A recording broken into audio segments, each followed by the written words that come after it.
Salam sejahtera Malaysia, denyut nadi suara rakyat bergema di channel ini. Terima kasih kerana terus bersama dalam channel ini untuk mendapatkan berita terbaru setiap hari. Sila tekan butang subscribe, like dan share. Malaysia kita punya, cintai Malaysiaku, kita jaga kita. Kita akan mulakan berita terbaru daripada channel ini. Tekan butang subscribe, like dan share. Salam sejahtera Malaysia, denyut nadi suara rakyat bergema di channel ini. Belum pun bermulanya kempen untuk PRK negeri, adun negeri, sudah ada keyakinan besar daripada kerajaan perpaduan bahawa tempat ini bakal dirampas oleh kerajaan perpaduan. Adakah mereka boleh mengalahkan PAS Bersatu, Perikatan Nasional di Dun Nenggiri? Tinggalkan komen anda. Okey. So, siapa yang sangat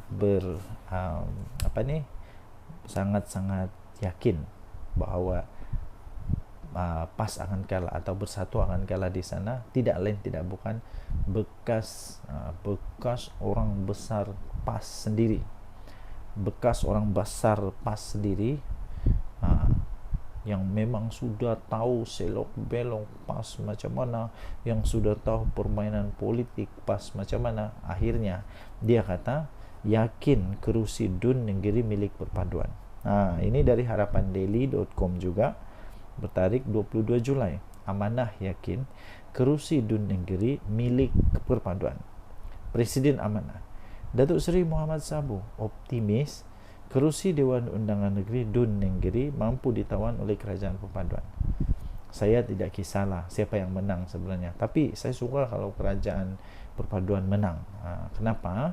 Supaya nanti ada cukup pembangkang, bertambah pembangkang di Dewan Undangan Negeri di mana tempat Nenggiri ini, di Kelantan kalau tidak silap.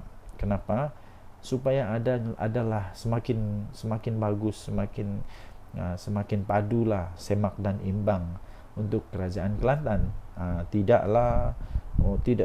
Tiada yang bangkang, tiada yang sokong, nanti semua sokong saja. Jadi katanya Pakatan Harapan melancarkan jentera seawal mungkin, bertujuan untuk membolehkan gerak kerja disusun dengan kemas dan mantap.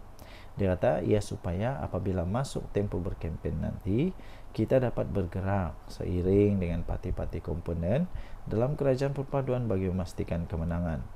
Jentera pilihan raya PH Kelantan telah pun dilancarkan dan saya yakin dengan gerak kerja Barisan Nasional, kerusi Nenggiri ini mampu dimenangi semula, dia kata. Saya ucapkan syabas dan tahniah kepada seluruh jentera pilihan raya PH Kelantan atas kesiapsiagaan ini, katanya. Suruhanjaya Pilihan Raya SPR telah menetapkan hari penamaan calon dan pengundian awal PRK Nenggiri masing-masing pada 3 Ogos dan 13 Ogos. Jadi manakala 17 Ogos sebagai hari mengundi, kerusi Dun Nenggiri menjadi kosong selepas Speaker Dewan Undangan Negeri Kelantan Datuk Muhammad Amar Nik Abdullah telah mengumumkan kekosongan selepas adun, iaitu Muhammad Azizi Abu Naim digugurkan keahliannya oleh Bersatu pada 13 Jun yang lalu. Pada 18 Julai lalu, BN Kelantan mengumumkan Ketua Pemuda UMNO Negeri, iaitu Muhammad Azmawi Fikri Abdul Ghani sebagai calon PRK Dun Nenggiri. Kali ini Ketua Pemuda UMNO Negeri, UMNO lawan Bersatu kali ini.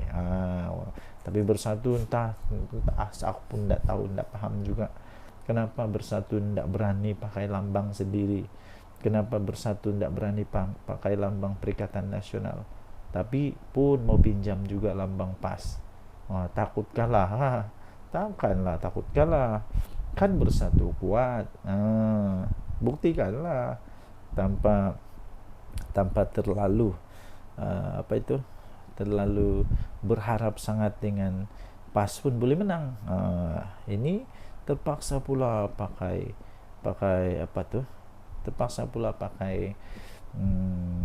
logo daripada PAS. Entah kenapa. Mungkin Anda tahu, tinggalkan komen. Denyut Nadi Suara Rakyat bergema di channel ini. Jangan lupa tekan tombol subscribe, like, dan share. Bye-bye.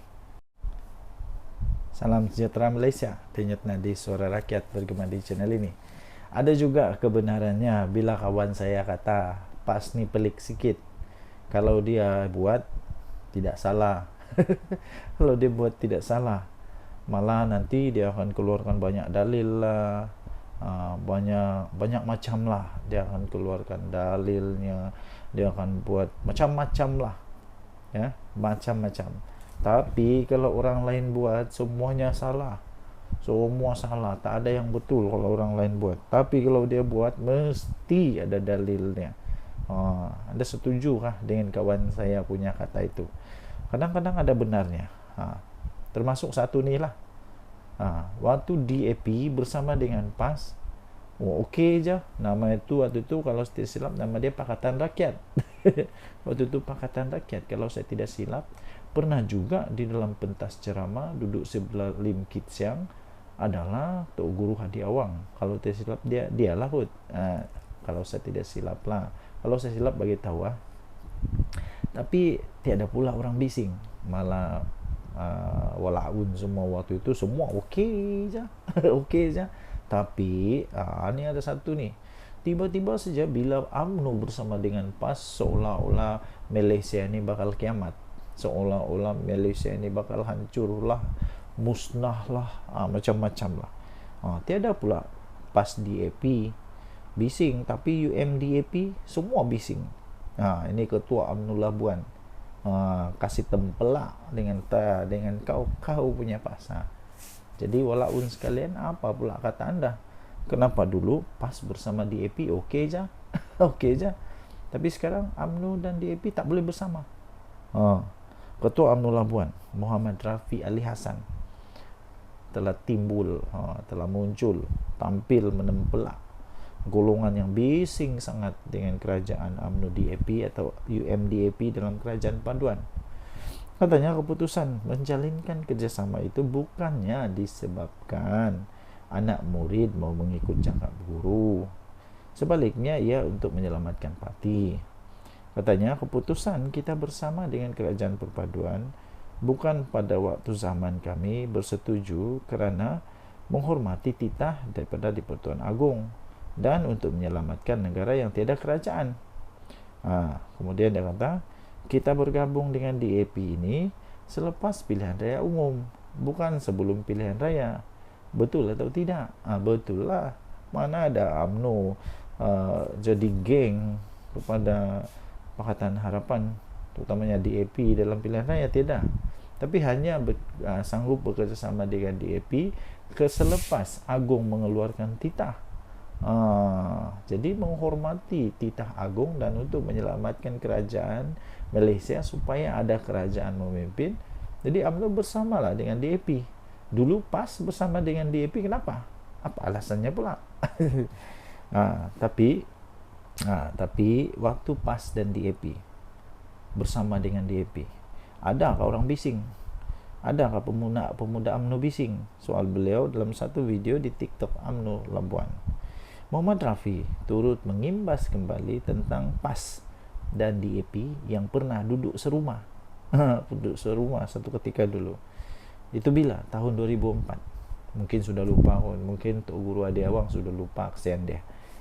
Mungkin juga Walaun pun sudah lupa, mungkin juga Walang Tit pun sudah lupa, mungkin juga orang-orang PAS ni cepat lupa.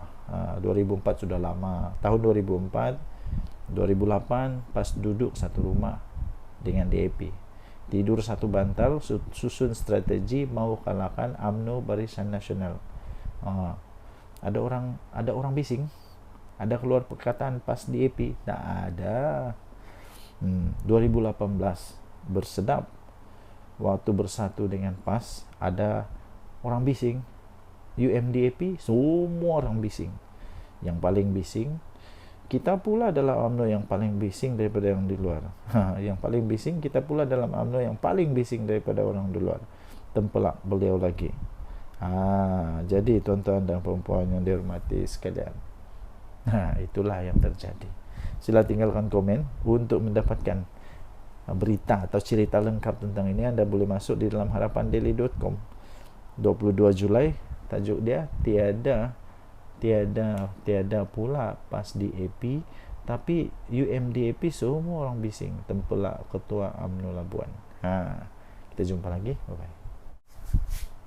Salam sejahtera Malaysia. Denyut nadi suara rakyat bergema di channel ini. Sebelum kita teruskan, saya nak minta tolong untuk anda tinggalkan komen. Adakah anda suka kerajaan yang ada sekarang ini? Tinggalkan komen juga apa pendapat anda dengan pembangkang yang ada sekarang ini. Adakah pembangkang ini betul-betul jujur? Adakah pembangkang ini betul-betul ikhlas hatinya? Adakah mereka betul-betul orang kata suci, murni, mulus, tak ada dosa dan sebagainya? Anda boleh tinggalkan komen anda, tapi janganlah mengutuk-ngutuk ya, jangan memfitnah, jangan mengutuk, jangan juga keluarkan kata-kata yang tak baik. Anda boleh komen. Okey, so terbaru ada satu pendedahan yang cukup dahsyat. Ini cukup dahsyat. Saya fikir pemimpin PN ini akan bingung, pening kepala jugalah. Saya biasalah, siapa yang nak masuk politik, mau tidak mau kamu akan jadi sasaran, akan jadi sasaran kepada paparazi. Dulu paparazinya hanya wartawan tahu. Sekarang paparazinya bukan hanya wartawan, malah seluruh netizen akan jadi paparazi. Malah paparazi dari netizen itu lebih hebat, kadang-kadang lebih hebat daripada pemberita sekalipun. Terbaru ini ada satu pendedahan terbaru ya, tuan-tuan dan puan yang dihormati sekalian. Kereta hebat betul. Tapi sebelum itu saya mau tanyalah, apa ini maksud zuhud ini? Apa maksud zuhud ini? Sampai saya pun tidak tahu apa ini zuhud. Maklumlah, saya ni budak baru belajar, jadi ada istilah-istilah yang tidak pernah dengar. Contoh yang saya pernah dengar ni zuhud. Apa ini zuhud? ZUHUD, zuhud. Ramai teruja lihat koleksi kenderaan zuhud pemimpin PN ini. Ini daripada harapandaily.com. Tarik dia 23 Julai. Ini dia. Gambar dia. Cantik gila kereta ni. Kereta Ford. Tular sejumlah banyak ni, sejumlah koleksi kenderaan bukan kelas maharin yang dikaitkan dengan seorang pemimpin Perikatan Nasional. Keupayaan pemimpin berkenaan dalam memiliki kenderaan-kenderaan terbabit telah mengundang persoalan, sehingga ada yang mengaitkan dengan Suruhanjaya Pencegahan Rasuah Malaysia SPRM. Menurut perkongsian daripada seorang pengguna X, dulunya Twitter, sekarang X, iaitu Saiful ADN, dapat dilihat kereta dan motosikal berkuasa tinggi itu yang juga memiliki nombor pendaftaran kenderaan yang cukup istimewa. Gambarnya ini. Itu. Semakan daripada Harapan Daily mendapati bagi model motosikal otomatik AT di bawah siri Honda X ADV yang terpampang di media sosial itu, harganya itu bermula daripada RM63.299. Ini bukan motosikal kelas maharin, mungkin dia ada business code. Susulan itu rata-rata menyindir sikap zuhud pemimpin berkenaan, malah mencadangkan penduduk di negeri yang dikuasai PN itu bersepakat membaca doa kunut nazilah. Tidak kurang juga yang secara sinis berkongsi gambar penyokong pembangkang yang umum di Laun hanya mampu menunggang motosikal kapcai sambal menjual akhbar rasmi PAS Haraka. Salam sejahtera Malaysia. Masih lagi misteri sampai sekarang ya, tuan-tuan dan puan-puan. Apa sebenarnya yang terjadi di antara PAS dengan Mat Sabu? Sebab Mat Sabu kan dulu orang kuat PAS. Kenapa dia sanggup untuk tinggalkan PAS dan kemudian dia tubuhkan parti yang disebut sebagai Parti Amanah? Jadi ramai orang nak tahulah apa sebenarnya yang berlaku, apa rahsia di sebaliknya. Mungkin anda tahu salah satu rahsia itu, anda boleh tinggalkan di ruang komen. Apa sebenarnya terjadi di antara PAS dan Mat Sabu, Menteri Pertanian kita sekarang? Apa sebenarnya yang terjadi? Dan sekarang ini ada satu artikel yang saya ingin kongsikan kepada Anda.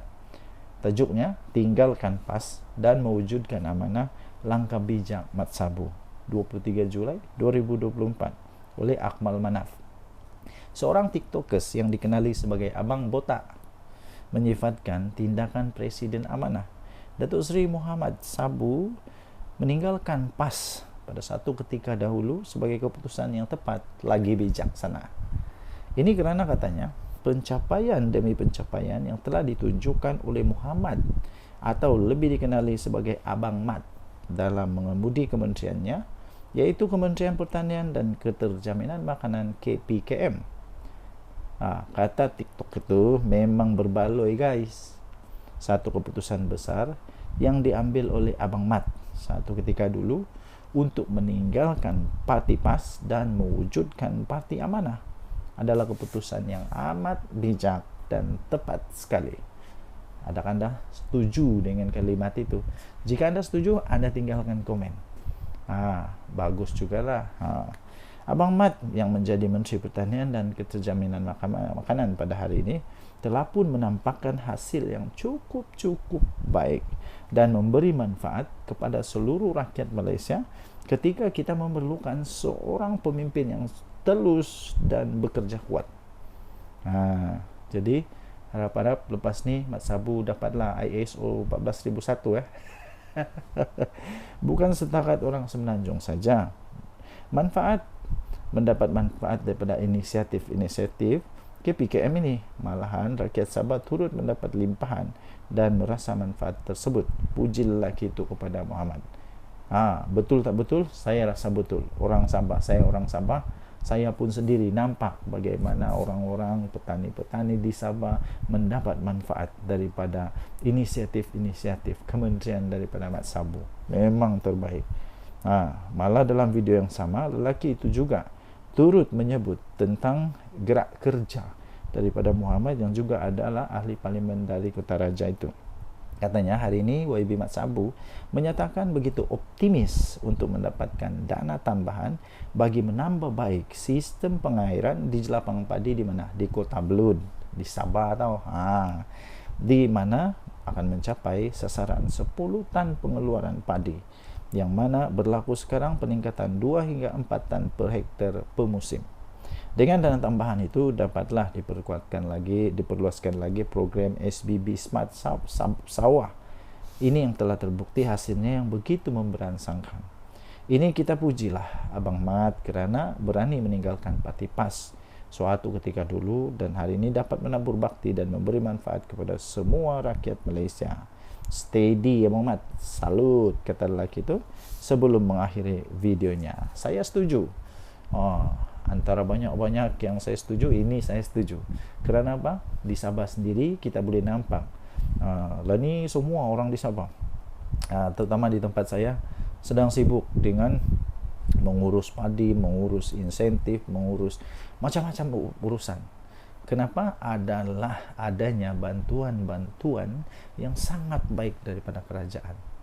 Kerajaan yang dulu pernah buat, ada yang dia pernah buat, ada yang dia tak pernah buat. Ada yang buat semacam melepas batuk di tangga, cakap saja, janji saja, tapi pelaksanaan tidak. Sekarang sudah nampak pelaksanaan. Denyut nadi suara rakyat bergema di channel ini. Jangan lupa tekan butang subscribe, like dan share. Malaysia kita punya, cintai Malaysiaku, kita jaga kita. Bye-bye. Salam sejahtera Malaysia. Denyut nadi suara rakyat bergema di channel ini. Tuan-tuan dan puan-puan yang dihormati sekalian, ada satu tajuk artikel berita yang cukup mengejutkan saya. Anda tinggalkan komen apa pendapat anda dengan tajuk berita ini, yaitu PAS sedang diperalatkan bersatu. Betulkah bersatu sedang memperalatkan PAS? Betulkah bersatu sedang tunggang PAS? Tapi kalau betul, takkanlah PAS tak sedar. Takkanlah PAS terus membiarkan dia diperalatkan oleh bersatu untuk kepentingan politik bersatu. Tak akanlah orang-orang bijak macam Hadi Awang, macam Tuan Guru Tuan Ibrahim Tuan Man, ya kan, sampai bagi sijil ISO, mesti ya orang yang hebat, pandai, bijak. Takkanlah mereka tak sedar mereka sedang diperalatkan, kalau betul PAS sedang diperalatkan oleh Bersatu. Nah, ini daripada Harapan Daily. Walaupun Muhyiddin pernah berkata maksud PAS itu adalah parti ajaran sesat. Dulu Muhyiddin pernah cakap rupanya. Mahathir mengkritik PAS. Punca berlaku peristiwa Mamali. Wan Ahmad Faisal pula pernah berkata penyokong PAS bodoh. PAS tetap menerima mereka. Ini satu ketika dulu. Mungkin sudah dilupakan, tapi orang-orang di Malaysia tidak akan lupa itu. Sebab kenapa? Dirakam, ditulis di newspaper, di YouTube mungkin pun ada ketika Muhyiddin Yassin kata apa? Ketika dia kata PAS itu parti ajaran sesat. Ketika waktu Mahathir mengkritik PAS, kononnya punca peristiwa Mamali. Kemudian Wan Ahmad Faisal pula pernah kata penyokong PAS ni bodoh. Jadi sekarang siapa yang bodoh? Ini lucu. Sedangkan walaupun Datuk Seri Anwar Ibrahim tidak pernah menyesatkan PAS, DAP pun tidak pernah memperbodohkan penyokong PAS atau membodohkan penyokong PAS. Amanah pun tidak pernah pun untuk membinatangkan PAS. Ketiga parti ini tetap dianggap musuh. Entah tiba-tiba Mahathir jadi kawan, Ahmad Faisal yang kata penyokong PAS bodoh tu pun jadi kawan, Muhyiddin yang kata PAS itu maksudnya parti ajaran sesat pun jadi kawan. Sebenarnya Muhyiddin sangat licik dalam permainan politik. Muhyiddin menggunakan Tun Mahathir untuk menjatuhkan Tun Abdullah Badawi, sehingga Pak Lah menzahirkan duka cita sikap Muhyiddin itu di pentas terbuka. Kemudian Muhyiddin cuba menjatuhkan Najib, kononnya kes 1MDB. Sebelum dijatuhkan, Najib telah pun bertindak lebih awal menjatuhkan Muhyiddin daripada kerusi timbalan Perdana Menteri. Tidak berputus asa, Muhyiddin sanggup menyembah Anwar di penjara. Ihsan Anwar merestukan Bersatu untuk bersama dengan Pakatan Harapan. Selepas PH berjaya memenangi PRU14, Muhyiddin mengkhianati Mahathir dan Anwar. Akhirnya dia menjadi Perdana Menteri. Sebenarnya Bersatu tidak pun mampu untuk memenangi satu pun kerusi tanpa PAS. Jika tidak percaya, cubalah PAS ambil sikap lepas tangan untuk PRK Negeri. Bersatu akan kena TKO. Confirm plus guarantee. Ketika Muhyiddin menjadi Perdana Menteri, dia tidak lantik timbalan Perdana Menteri dari PAS.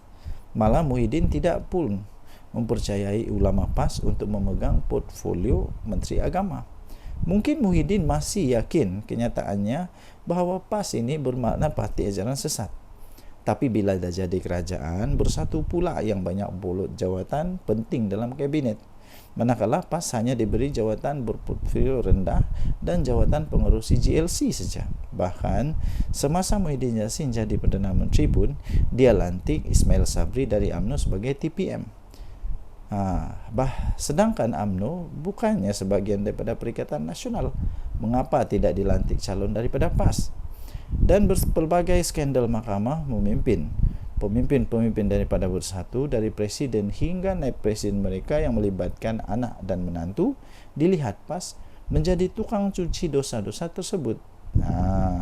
Saya tertarik dengan ulasan veteran daripada UMNO, Mustafa Yaakob, yang Bersatu, yang menyifatkan Bersatu ini tidak mampu bertanding atas kekuatan sendiri, tetapi terpaksa menumpang kekuatan sekutunya, yaitu PAS. Bersatu terpaksa pula menggunakan logo PAS untuk bertanding di PRK Dun Negiri yang akan diadakan 17 Ogos ini. Bersatu tak berani menggunakan logo sendiri atau logo Perikatan Nasional di Negiri. Sebab mereka tahu pengundi PAS tidak akan mengundi calon Bersatu.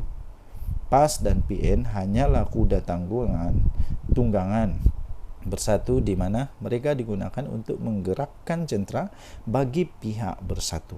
Maklumlah, Bersatu bukannya ada kekuatan jentera pun. Nampak tak betapa hinanya kedudukan PAS dalam PN? Eloklah PAS tunggang agama, Bersatu pun tunggang PAS, kata tulisan ini. Okey, jadi anda boleh baca ini di harapandaily.com 23 Julai 2024, ditulis oleh Norman Radzwan. Tajuk dia, PAS sedang diperalatkan bersatu. Apa pendapat anda dengan tulisan ini? Apa pendapat anda dengan tulisan ini? Anda boleh tinggalkan komen. Denyut Nadir, Suara Rakyat bergema di channel ini. Bye-bye. Salam sejahtera Malaysia. Denyut Nadi, Suara Rakyat bergema di channel ini. Sejak sekian lama orang bertanya-tanya, betulkah UMNO akan keluar dari kerajaan ni? Betulkah kerajaan ini akan tumbang kalau UMNO keluar? Soalan itu pertama. Betulkah UMNO mau keluar dari kerajaan? Betulkah Zahid Hamidi akan bawa semua MP dia, semua menteri dia letak jawatan dan jadi pembangkang? Betulkah? Yang kedua ialah betulkah bahawa mereka akan letak jawatan semua menteri-menteri UMNO? Ingat, UMNO tidak kuat macam dulu ya. UMNO bukan macam dulu lagi. Pernah dulu, kalau anda masih ingat, saya pun masih ingat, waktu itu saya sudah cukup dewasa. Sekarang ni dah 40 lebih umur, jadi sudah cukup dewasa lah. Cukup dewasa. Waktu itu ada istilah begini. Waktu ketika UMNO masih kuat, ada istilah kata begini, apapun yang UMNO letak batu kah, letak kayu kah, letak apa sajalah diletak di mana-mana. Waktu masih kuat dulu tu, batu pun boleh menang, kayu pun boleh menang, tunggul kayu pun boleh menang. Kura-kura kalau letak jadi calon pun boleh menang dalam pilihan raya waktu itu. Tapi sekarang tidak lagi. Sehingga baru-baru ini ada juga artikel kata begini, kalau UMNO tidak bekerjasama dengan mana-mana parti, tidak bekerjasama ataupun dia bertanding secara solo untuk pilihan raya umum ke-15 nanti, menurut artikel itu kata, tidak ada harapan untuk UMNO untuk menang besar lagi. Silap-silap Zahid Hamidi boleh kalah, silap-silap Tok Matasan boleh kalah, silap-silap siapa lagi, yang besar-besar lah boleh kalah, silap-silap tumbang dan boleh pupus UMNO ni. Sebab sekarang UMNO bukan macam dulu lagi. Ya, jadi kerana itu ya tuan-tuan dan puan-puan, kalaulah UMNO keluar daripada kerajaan ini, pada pendapat saya, pertama, kerajaan tak perlu risaulah. Tidak perlu risau pun. Kalau dia keluar pun, kerajaan tetap ada majoriti muda. Kerajaan Madani ini, Datuk Seri Anwar Ibrahim, tetap ada majoriti muda dan belum tumbang. Tapi ya, dapat disahkan tidak ada lagi majoriti 2/3. Risikonya kepada Datuk Seri Anwar Ibrahim hanya satu, iaitu ketika pembentangan rang undang-undang pembekalan. Kalau tidak ada sokongan, dia mungkin terpaksa letak jawatan. Tapi untuk kata otomatik kerajaan Madani tumbang itu tidak mungkin berlaku. Ya. Jadi menteri-menteri UMNO saya fikir tidak akan begitu mudah untuk meletak jawatan. Bukan mudah, lagipun ramai orang lagi berbaris menunggu. Kalau semua menteri UMNO keluar, bagus jugalah. Ada peluang untuk DAP, ada peluang untuk amanah, untuk isi tempat mereka. Ini pun sebenarnya boleh dikatakanlah, boleh dikatakan hasil daripada persefahaman yang baik dalam kerajaan perpaduan. Walaupun UMNO taklah besar mana kemenangan dia, tidak macam dulu, maksud saya tidak macam dulu kemenangan itu, tapi mereka tetap dihargai oleh kerajaan yang ada sekarang, sampai mereka tetap diberikan banyak jawatan dalam kerajaan. Timbalan Perdana Menteri dari mana? Timbalan Perdana Menteri daripada UMNO, yang sepatutnya boleh sahaja daripada DAP, tetapi kerana strategi politik menunjukkan bahawa mereka ini sepahaman, ada perpaduan, maka okeylah, bagilah dekat Datuk Seri Zahid Hamidi. Jadi maksud kata begini, UMNO kena sentiasa ingat bahawa mereka ada sekarang ini menjadi kuat semula, bolehlah dikatakan semakin mengorak langkah untuk menjadi kuat, kerana mereka ada satu gabungan persefahaman politik dengan Pakatan Harapan, ya. Jadi hanya satu saja, hanya satu peluang untuk UMNO dapat menang, ialah dengan bekerjasama dengan Kerajaan Perpaduan, dengan Pakatan Harapan. Kalau tidak, UMNO tak akan boleh kalahkan PAS. Itu for sure lah. UMNO susah untuk kalahkan PAS. Nah, kalau 1 lawan 1, UMNO lawan PAS, memang belum tentu UMNO boleh menang. Okay, walaupun di tempat DAP, walaupun di tempat yang di tempat yang bukan PAS yang menguasa. Apa pendapat anda? Sila tinggalkan komen. Denyut Nadi, Suara Rakyat, bergema di channel ini. Bye-bye. Salam sejahtera Malaysia, Denyut Nadi Suara Rakyat, bergema di channel ini. Okey, tuan-tuan dan puan yang dihormati sekalian, sepanjang beberapa hari ini, perkara yang amat hangat di seluruh berita ataupun semua penganalisis pengulas politik ialah tentang di mana adanya konon-konon lah, ura-ura lah, konon lah, cerita kabar angin lah yang mengatakan MCA dan MIC keluar daripada Barisan Nasional. Tuan-tuan dan puan-puan yang dihormati sekalian, itu hanya berita kabar angin. Walaupun begitu, malam ini, hari ini, pagi ini, hari ini, petang ini, apa-apa sajalah masa yang anda tonton video ini, saya ingin nyatakan bahawa tidak ada keuntungan pun kalaulah MCA dan MIC keluar daripada Barisan Nasional. Apa keuntungan bagi mereka? Mungkin anda boleh berikan komen. Apa pendapat anda? Sekiranya MCA keluar daripada Barisan Nasional, adakah yang sanggup untuk menerima mereka sebagai satu gabungan politik, rakan politik di dalam gabungan? Sanggupkah Perikatan Nasional ambil MCA? Sanggupkah Perikatan Nasional untuk ambil MIC? Dan apa kelebihan MCA dan MIC kalau keluar daripada kerajaan? Tidak ada sebenarnya.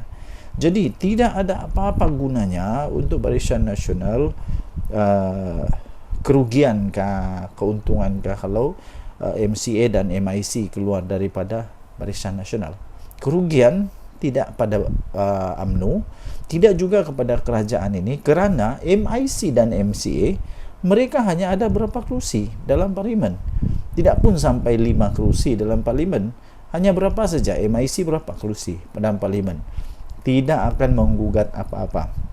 Tidak akan menjadikan kerajaan yang sekarang ada ini tumbang apalagi kalau tukar kerajaan, tidak mungkin akan berlaku.